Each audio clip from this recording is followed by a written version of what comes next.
Yan na nga yung chandelier natin. I-install na natin ito sa ceiling. So, yun nga yung ceiling is bubarinahan natin para dyan natin ilagay yung hook niya. Meron kasi itong hook na dyan mo isasabit yung chandelier para hindi mahulog. Nagtanong kung magkano itong chandelier. Sa pagkakaalam ko, hindi ka talaga makakabili nito kapag wala kang pera. Kapag tap ng wall dito, kailangan naka-off yung switch. Kasi itong dalawang wall, live na ito. Siguraduhin yung tape nyo is, yung wire pala is nakabalot talaga ng tape.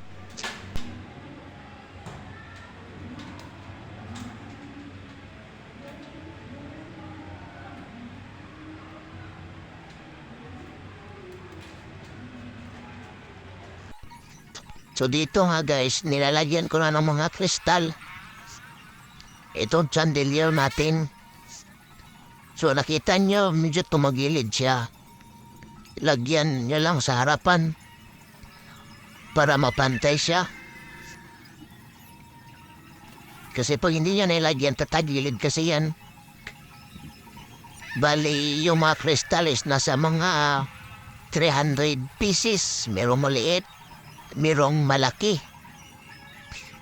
So kailangan natin dandahanin.